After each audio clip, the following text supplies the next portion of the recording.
Today's discussion will be presented in 3 sections. Since we are recording it for a radio broadcast on Federal News Radio, 1500 AM, you're welcome to post your questions and comments during the session, and we'll try to answer them online. I'd like to introduce our moderator, Tom Temin, host of the Federal Drive on Federal News Radio, 1500 AM, part of the Federal News Network.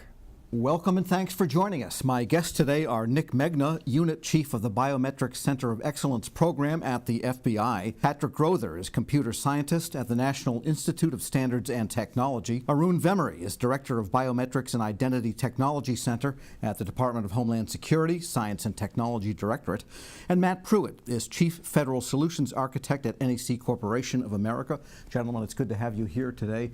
Exciting area, because of the constant development in technology and the quality of the algorithms and the capabilities of biometric and especially facial recognition. And it seems to be moving toward facial recognition in many of the federal applications, so we're glad to see that. Why don't we begin by just giving an overview of what facial recognition and biometrics looks like.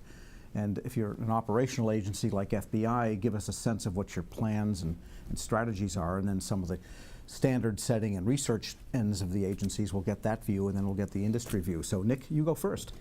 Well, internally, the FBI will definitely plan to look at efficiencies with regards to biometrics, but I would say the majority of our plans focus around external support to our federal, state, local, and tribal criminal justice agencies in the performance of their criminal justice duties, as well as background and screening and immigration agencies who background screen individuals in positions of trust or for credentialing.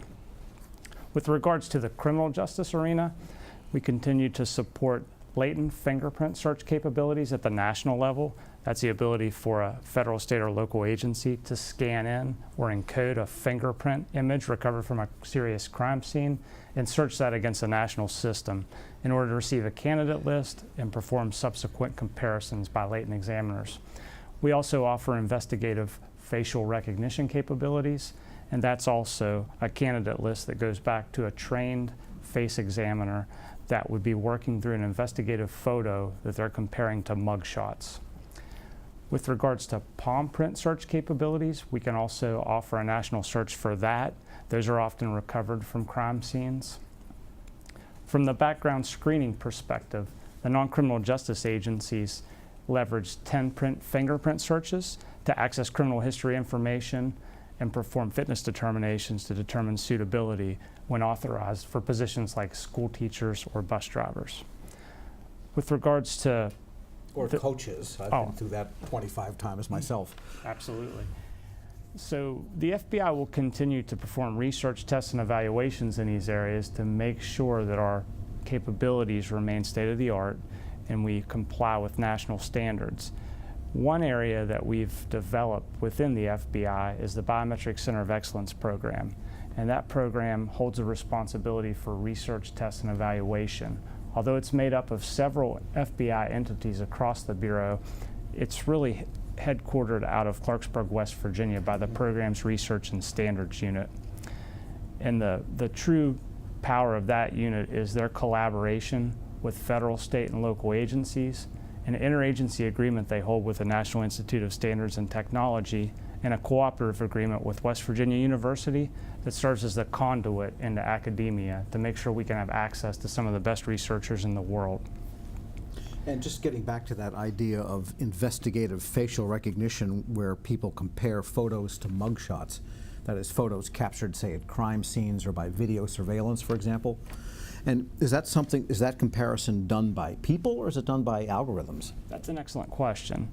So the algorithm is the first step in a 2-part process, whereas the second step is a face examiner that's responsible for working through those comparisons. Recently, the FBI's Advisory Policy Board instituted policy to require that face examiners be trained up to the face standards promulgated by the Facial Identification Science Working Group to ensure that these individuals are capable and effective at making those comparisons.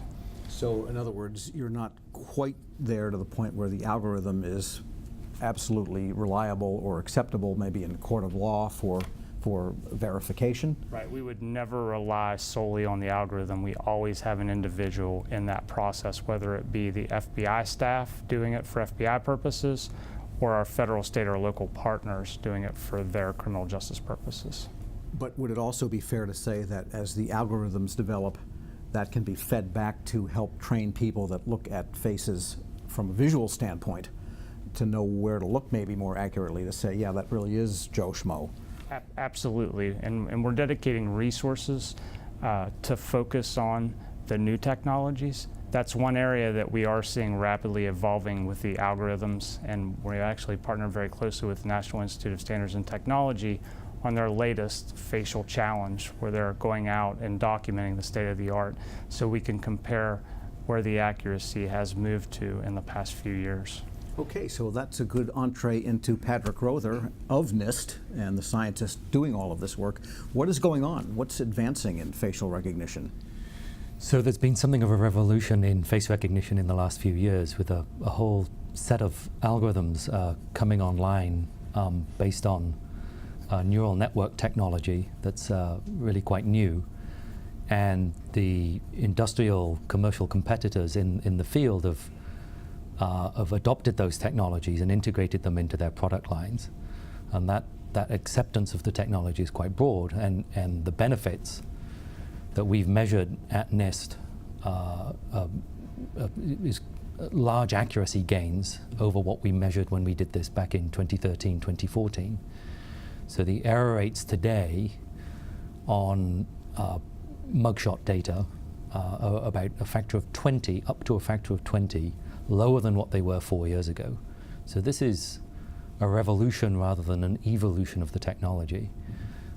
It's my job to analyze how well face recognition algorithms work, and then we publish that in the open literature to give a worldwide audience an ability to assess what are the good algorithms, when do they work, when they don't work, and to make decisions based on that. And you said neural network technology. Maybe tell us more what that is. So the full term is convolutional neural network, and the idea is that you would pass an image into this convolutional neural network, and you would train it over a very large data set to be able to discern somebody's identity. So the process works by giving the network lots of images, I mean millions and millions of images, and it would learn over time identity. So when a new photograph comes in, you pass it through the network, and out the other end pops a feature vector that is representative of you. Mm-hmm. And there's many different commercial approaches to doing that, but they're sort of in large part resting on the same technology. And that vector that comes out of the network can then be compared with prior encounters of you with the same vector. And the similar ones become what Nick referred to as the candidate list that goes to an examiner for adjudication, or would be used in some automated process elsewhere. So the implication is the feature vector is unique to every individual on Earth. That's the goal, and it doesn't quite get there, but it's much better than it used to be. Mm-hmm. So we pretty much know it's a given fact, though, that is a unique identifier. It's just a matter of fine-tuning the algorithms to where smaller and smaller differences can be detected and compared. Yeah, that's right. But this is a rapidly evolving space, and so in all the tests that we've ever run, we always see a spectrum across the industry of capability. Certain entities can do face recognition very well, and there's a long tail of other people who can't do it so well.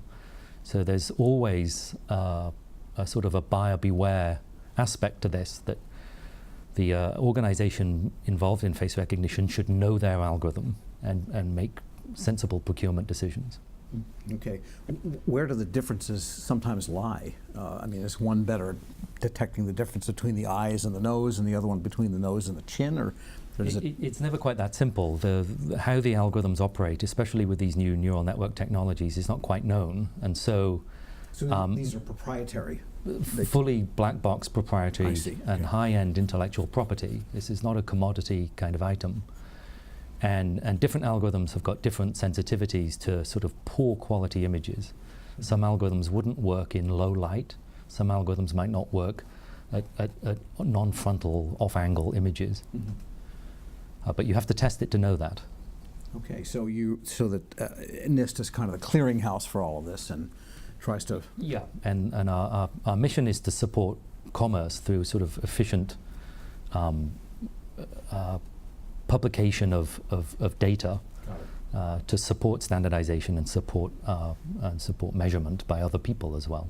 Okay, and Arun, Science and Technology Director at S&T at Homeland Security tends to be kind of the near-term help for applicable technologies and deployments.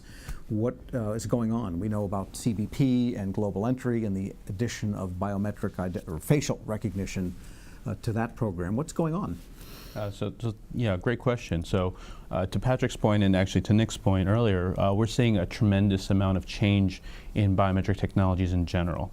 One of the things that we're looking at, and traditionally we have done a lot of work specifically focusing on CBP and a variety of their missions, but one of the things we're seeing is because the technology is becoming much more ubiquitous, much more capable, generally lower cost, providing greater flexibility in how we not only collect but match images as well. The number of use cases we expect in DHS is likely going to increase. So rather than primarily focusing just on CBP, one of the things we're looking at doing is creating this Biometrics and Identity Technology Center to better support different operational components across DHS. So not only support CBP, but support ICE and Customs and Immigration Services and other agencies as well. Because what was once a pretty time-consuming and laborious process is actually turning out to be much faster, much more efficient, and much more capable than before. So a lot of what we're looking at doing is seeing how these new technologies and how the trajectory of these new technologies is likely to allow us to either enhance our operational capabilities, but also maybe improve the scalability of our operations as well. And how do you go about the research? How do you determine what these use cases might be and what the state of the art is? Or do you just call up Patrick at NIST and ask him? So it's kind of a little bit of all of the above, right? So one of the things is obviously Patrick is on my speed dial, and I reach out to him often, maybe a little bit more often than he'd like. But we also are reaching out to our operational components, trying to have a good idea of where their pain points are. So S&T is actively working with operational components to identify where their gaps are, identify where they want to go with capabilities, and then looking at marrying technologies and process. I think the major thing here is it's not just about technology, it's about process. You can have a great technology, but if you don't have a good way to implement it in the real world with staffing, with infrastructure, with these other things, the technology won't get you there by itself. It's one piece of a larger puzzle. And one of the things we look at doing is building out that concept of operations and that larger process that can more effectively use the technology to fulfill the operational mission. Sure. So Matt, it sounds like NEC is in a kind of battle with many competitors, and it seems like the battleground is the central algorithm. Tell us how NEC views the whole biometric and facial market right now. So we've seen the market explode with biometrics currently, and especially face recognition over the last few years has grown tremendously. And part of that is the ubiquitous use in commercial products as well. So now you unlock your computer, you unlock your phone with your biometric. And what that's done is it's helped feed back into the market and help us with our partners develop better algorithms for face recognition. As we've seen face recognition actually approach the performance of fingerprint and close to iris as well, we've seen it being used more and more. And doing collaboration with the commercial market has helped us feed back into the government market as well. That data also helps us make our algorithm better. So as you train more and more, Patrick talked about CNNs, that actually makes your algorithm perform better because a computer is very good at differentiating different people the more data it has. Whereas fingerprint technology, for instance, is based more on traditional manual methods that a computer has been trained to do. Facial recognition really is a machine learning application. So as you gain that data, various poses, different lighting conditions, your algorithm can perform better and better. So what that's led to, combining our commercial experience with our government experience, is not only increased security, it's also increased experience. So because of that, as Arun was talking about, it's part of the ecosystem. So facial recognition is a tool, it's used within a process. And using that process, we can get better and better, making biometrics easier to use.